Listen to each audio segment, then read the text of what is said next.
perkenalkan nama saya Florencia Marisita Somokil, NPM 1211420121023.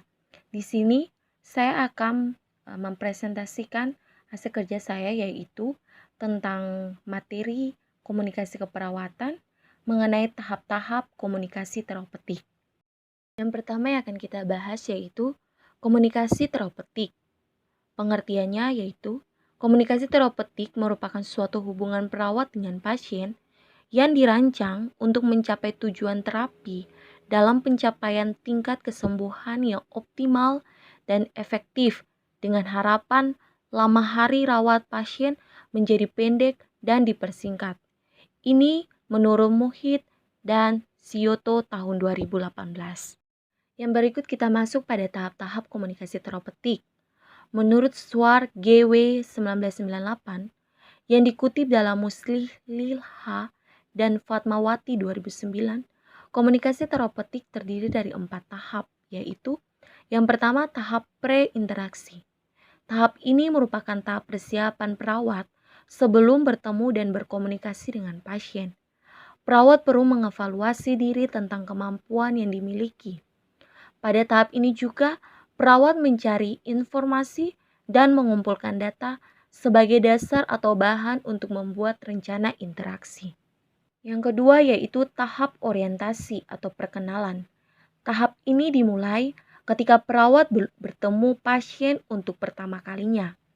Pada tahap ini digunakan oleh perawat untuk berkenalan dan langkah awal membina hubungan saling percaya dengan pasien. Untuk dapat membina hubungan saling percaya dengan pasien, perawat harus bersikap terbuka, jujur, ikhlas, menerima pasien, menghargai pasien, dan mampu menempati janji kepada pasien. Selain itu, perawat harus merumuskan suatu kontrak bersama dengan pasien. Kontrak yang harus dirumuskan dan disetujui bersama adalah tempat, waktu, dan topik pertemuan. Pada tahap orientasi ini, yang harus kita lihat adalah hal-hal yang perlu dilakukan dalam tahap ini adalah sebagai berikut.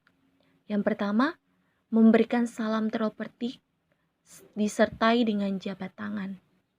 Yang kedua, memperkenalkan diri perawat.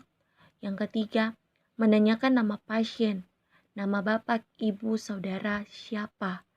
Yang keempat, menyepakati kontrak yang terkait dengan ketersediaan pasien untuk bercakap-cakap, misalnya tempat bercakap-cakap dan lama atau durasi dilakukannya percakapan.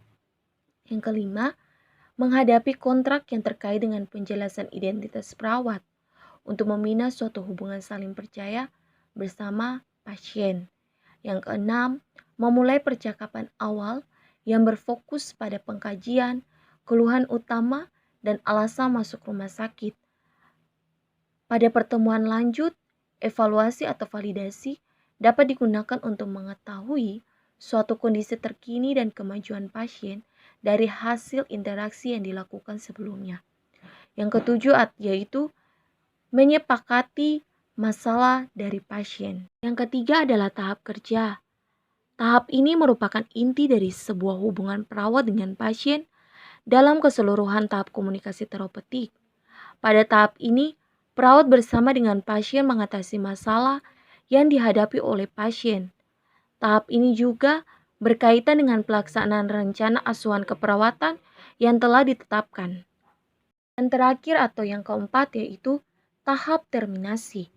Tahap terminasi merupakan tahap akhir dari keseluruhan proses komunikasi terapeutik, yang dimana perawat bersama pasien diharapkan mampu meninjau kembali proses keperawatan yang telah dilalui dan pencapaian tujuannya.